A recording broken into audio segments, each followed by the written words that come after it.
Компания Lamborghini представила на автосалоне во Франкфурте свой первый в истории гибридный спорткар под названием Sian FKP37. Sian в переводе обозначает «молния». Новинка выйдет ограниченным тиражом в 63 экземпляра в честь 1963 года основания компании. И все они уже распроданы. Цена на машину по неофициальным данным составила около $2,5 миллионов, порядка 160 миллионов рублей. Новый суперкар создан на основе серийной модели Aventador SVJ. У него такой же шасси с подвеской типа Push Road, амортизаторы с магниториологической жидкостью, колесная база 2700 мм и полноприводная трансмиссия с муфтой Haldex на передней оси. Но углепластиковый кузов полностью оригинальный. Над обликом работал шеф-дизайнер компании Митя Брокет. Он же работал над дизайном нового Porsche Taycan, о котором в скором времени будет подробный обзор. Этот автомобиль – настоящая революция в автопроме. Taycan уже окрестили убийцей Теслы. Подписывайтесь на канал, чтобы не пропустить новые видео. Итак, что касается Sian. Он перенял некоторые дизайнерские элементы от концепта Terzo Millennio и является первым гибридом Lamborghini, который можно приобрести. До нее лишь был концепт 2014 года Asterion. Данный образец окрашен в зеленый VRG и золотистый с многослойным покрытием, содержащим хлопья золота. Помимо необычной светотехники, Sian любопытен тем, что при создании модели итальянцы вдохновились суперкаром Lamborghini Countach 1970-х годов легендарного Марчелло Гандини. Сходство с Countach можно уловить в профиль. Это интерпретация воздухозаборников на дверях, детали в форме Y и шестиугольников на кузове, сходство в оптике и стеклянной крышке моторного отсека. В салоне с оформлением Terra di Sant'Agata Bolognese появилась кожа Poltrona Frau с элементами декора, выполненными трехмерной печатью.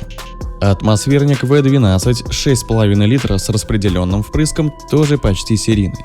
По сравнению с Aventador SVJ мощность увеличена с 770 до 785 лошадиных сил, а крутящий момент и вовсе прежний – 720 ньютон-метров. А вот в роботизированную коробку передач ASR с одним сцеплением встроен скромный электромотор. Он работает с напряжением 48 вольт и выдает всего 34 лошадиные силы и 38 ньютон-метров. Пиковая мощность всей установки – 819 лошадиных сил. Конечно же, вы задались вопросом, какой толк от этого электромотора?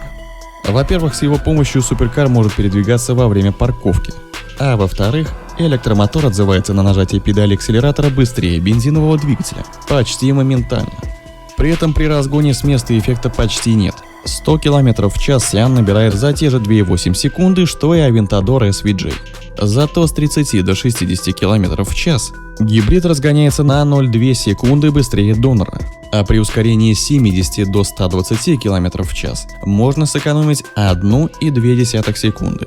Однако по достижению 130 км в час электропривод становится неэффективным и отключается. Максимальная скорость те же 350 км в час, что и у Aventador. Примечательна работа антикрыла. Оно выдвигается в движение, а в покой сливается с крышей моторного отсека. А в заднюю часть машины встроены активные лопасти с актуаторами из умного материала, которые поворачиваются при нагреве от выхлопной системы, усиливая охлаждение мотора. Главное ноу-хау Lamborghini в другом. Вместо традиционного аккумулятора Sian имеет суперконденсатор, который втрое легче схожей по мощности батареи и имеет куда более высокий уровень энергообмена. Но сами разработчики не приводят его характеристик.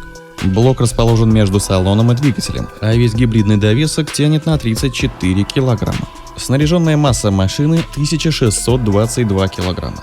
Развесовка по осям такая же, как и у Aventador – 43/57 в пользу задней оси. Технический директор Маурицио Реджани утверждает, что Sian – это первый шаг в стратегии электрификации марки. Фирма акцентирует внимание на динамике и минимизации веса добавочных электрических компонентов.